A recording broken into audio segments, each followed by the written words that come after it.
Bismillah ar-Rahman ar-Rahim. It is 17 after 9 o'clock. Welcome back to the second hour of News and Views right here on Salam Media. And of course, the big talking point or the big picture is clearly the policy conference which ended yesterday, the sixth ANC policy conference. We're going to be talking to Kim Heller. She's a political analyst. What exactly did she make of the conference? What were the key elements that were discussed at the conference? Were the relevant issues actually unpacked? What was it that hasn't been touched on? And where does it leave us as South Africans as far as unanswered questions are concerned regarding us, our country, and our politics? Kim Heller, very good morning to you. Welcome to the program. Hello, lovely to be on your show again, Julie. Thank you for the invitation. Always a pleasure to talk with you and to pick your brain. So, you've heard my introduction.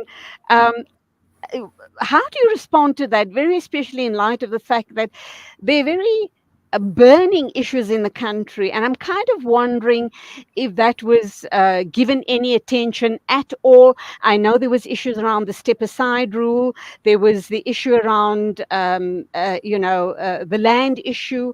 We're also wondering about where and how the RET faction fits into all of this. So many questions to be asked and answered. Let's start with you and responding to my opening statements. Thank you. I think you're asking very important questions, and I hope I answer them satisfactorily. But I think you touch on the fact that there's so many burning issues in South Africa, and yet, the conference may not have been on that.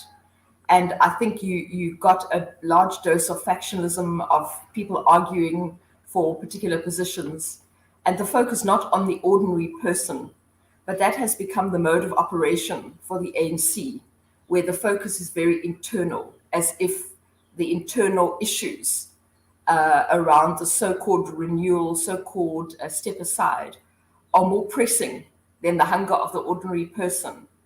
So we see the bulk of time spent on issues that have got very little to do with ordinary South Africans. And when those policies did touch, they are not policies that give immediate relief to people.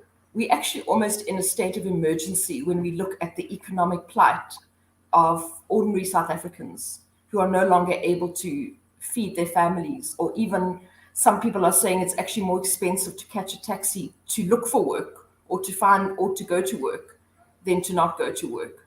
So we have an unemployed population, and we don't have ready answers from the government. Rather, we have from the policy conference just more of the same, of promises, of compacts that have not come into existence, but nothing that says tomorrow your life is going to be better.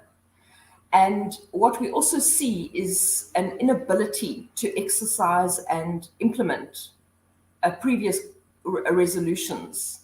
So everything that was resolved or proposed in 2017 is yet another broken promise. Nothing's come to the fore, whether that's from land expropriation without compensation, to the establishment of a state bank, to the downgrading of the Israeli embassy. None of those things have come to the fore. So one has to ask, what is the point of these policy conferences? Because over the years, the ANC has proved one thing consistently, that it's unable to implement its very own policies. They seem to be in power just to enrich themselves. And everybody is on this bandwagon. It's very, very disappointing. Obviously, Ramaphosa is working very hard to serve a second term, to win over the people that are going to back him. Be that as it may, let's also look at what are the smaller parties now? How are they responding to this? I know that Julius Malema is hinting at a possible uprising very soon due to the turmoil in the country, and that is unemployment, high fuel prices. That's not the direct result of our government. We know this has a bearing from the Russian-Ukrainian war, but be that as it may, that's also a very burning issue. And of course, corruption and crime levels. Um, where do we as ordinary citizens stand? I mean, yesterday I was talking to my children, and there's strong talk about semigrating and immigrating. And I asked them to unpack it. And, one of my sons just responded and said, there's just way too many issues to even think about going into it. Mm. Yeah, that's very sad. And I mean, the former president of the ANC, Oliver Tambo, said if we don't look after our children, we almost don't deserve a future. And I think that the ANC is not looking after its children and the people of South Africa. I mean, Julie, the one thing, for instance, is that if they can't even pay their own staff, Oh, how do yes. you expect them to be looking after the nation? They're meant to be the caretaker of us. And the Sri Lanka, I wrote a few weeks ago, the Sri Lanka uprising teaches us a lot. And I wrote in that article that Cyril Ramaphosa should be worried because that was sparked off by many years of deep unemployment and deep economic crisis, which South Africa's had. It was then fueled more by rising fuel prices and inability to access fuel and electricity power failures. Basically, they were having 2 to 3 hours every day. So the parallels with South Africa are frightening. And people went onto the street, legitimately so, because they had not received any response from the government or any relief. And then they ran out the president. And that's not an act of rebellion, actually. It's an act of desperation. And I Absolutely. often wonder that has not happened in South Africa yet is quite surprising. And I agree with Malema when he says that the deep levels of poverty are going to push people into desperation because they're not getting any answers from the ANC. And I think the point is that if we look at the policies that were discussed, these are long-term promises. And we know that Ramaphosa has been the master of not delivering on his promises. Even a former president, Thabo Mbeki, had to say, you haven't delivered on your own promises. Mhm. But that's not helping the ordinary person. There should be immediate measures. The effectiveness of a good policy is not this highfalutin academic theoretical stuff, but the very making of will that affect and positively help the ordinary man in the street tomorrow. And I don't see that anywhere in any of the policies of the ANC. It's frightening, it is disheartening, and you kind of wonder what is the future for South Africa. You alluded to the article you wrote regarding the Sri Lankan situation. When that was playing out, I had another political analyst on the show, and I asked him, is that the road South Africa is going to be following? And he agreed. He says, we're ripe for that sort of a situation to flare up in the country. So that is indeed very frightening. Malema is also making noises around that issue. Having said that, the other very important question we need to unpack is the issue around the nationalisation of SARB, the South African Reserve Bank. What are the implications of something like that? That has to be looked at. And once again, that was a resolution in 2017, but the delegates this time seemed to say, yes, we must deal with it, but it wasn't an immediate issue. But I think it should be an immediate issue. And I think when people raise that, ordinary people get concerned because what does it mean? And obviously the state has mismanaged many assets. But the Reserve Bank should look at a different mandate, as some people were suggesting, I think including the Communist Party, which includes the welfare of ordinary people, and that it can deal with the Goliath of unemployment. So if used correctly, and managed correctly, which is something we haven't seen the ANC manage to do with many of its the organizations it looks after, the entities it looks after. But if they can, and the Reserve Bank can play a greater role in not only looking after the rand and the currency and the well-being of that, but also of ordinary people. It's a good model, but the question is in how that's handled. So it shouldn't scare people. It's actually a good remedy for some of the economic issues related to unemployment. It's one of the drivers, I think, that would help. But the concept of changing that mandate or extending it, I think, brings fear into people. I think that's what the public protector was asking for and put her in, as we know, very hot water. I'm wondering, when we talk about this issue regarding the nationalization of the South African Reserve Bank, people are understandably concerned. The big thing that pops into my head anyway is this open to more corruption? Is the monies going into the wrong pockets? Are there going to be issues around tenders, etc., where this is concerned? Is there a slight chance that that could happen?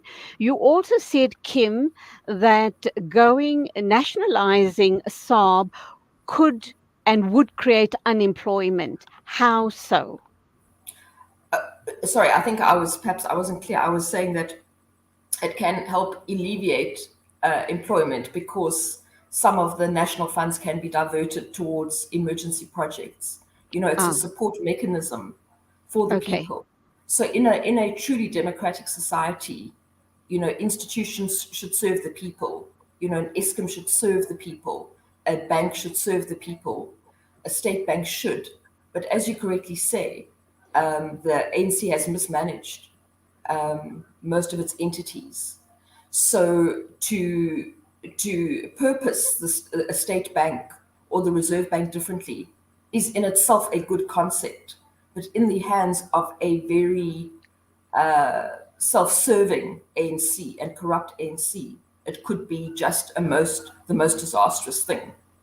But the concept in itself is not problematic. It could help. In other countries, the mandate does include the issue of unemployment and helping ordinary people.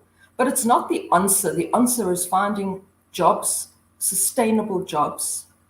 I mean, people are going out every morning looking for jobs. We don't have a lazy population. We have a population who have given up hope of ever finding a job to look after their families. They just no jobs.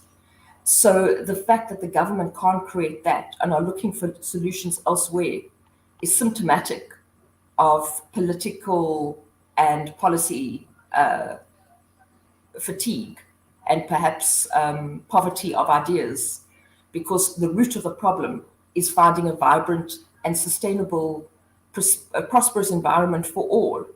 And the ANC is nowhere close to that. Okay, finally, and this is the all important question, we're still sticking on the issue of unemployment. In a lot of Ramaphosa's family talks, family meetings, he raised the issue of employment and opportunities, but it was always putting the ball right back into our courts, suggesting that we should become entrepreneurs. How do you do that when there aren't the resources, not only financial resources, but infrastructure? How do you start? If you don't have money, you can't even open up a bank account, and the list goes on. Was that, and that is one of our key issues, is it not? If we can create employment, if we can get our young workforce employed, um, gosh, the country could start moving forward very, very rapidly. I think that would be the direct answer, possibly, to the crime issues we see in the country as well. So he's always talking about entrepreneurship. Your thoughts, and do you think enough attention was given to this very key point as far as South Africa's worsening unemployment situation is concerned? You raise a very important thing. It's as if the government is outsourcing its responsibility to ordinary people. Now, ordinary people, as you say, who are impoverished, can't even afford a bus ticket. I mean, if the bus is working in the first place, they can't even afford to Absolutely. get that fare. And for the government to abdicate and give responsibility away for creating jobs and saying it's, you do it, you can do it, I think is a very cruel thing, actually. And what the government should be doing, in fact, is an obligation of the government, whether they do it with their business partners or alone, is to create a vibrant, sustainable economy that benefits its people. And they're not doing that. So they cannot outsource that. They've done the same with the land policy. They've said, no, maybe now we must ask white people to volunteer their land. They're not taking Ooh. responsibility for any of their Uh-huh. decisions. And on job creation, it's simple. It's not about ordinary people creating little spaza shops here and there. It's about turning South Africa into an active construction site. There's enough roads that need to be fixed. There's enough Absolutely. infrastructure that has to be put up that can stimulate this economy. And the fact that the government hasn't invested in public infrastructure for years, probably for 2 decades, is at the root of the job crisis. There are solutions right there, and yet the government isn't pushing those solutions, which it should. And it's a tragedy, actually, Julie, because people are dying as a result of this every day. Families are being shattered because the government isn't providing solutions. In fact, once again, I go back to an ANC that can't even pay its own workers. It's a Absolutely. father. We have this illusion of these family meetings. What kind of family is this? What kind of head of family is this that can watch his own children starving? If the situation wasn't as critically serious as it is, it would be laughable talking about family meetings and, urging young people to become entrepreneurs. But I guess it is a very sorry state of affairs. Kim, always a pleasure talking with you. And till the next time, as always, go well. God bless. Thank you. Much, much appreciated. Bye bye. Bye. That was Kim Heller, a political analyst, giving us her take on the sixth policy conference that has just ended. And I kind of wonder what's going through your mind when you heard her talking about all of these issues that we put to her. Next up is Bishop Clyde Ramalani, and he too is a political analyst. Undoubtedly, he's going to give us a slightly different viewpoint. I don't know. Stand by, we'll hear what he has to say. 9:34. This is News and Views right here on Salam Media.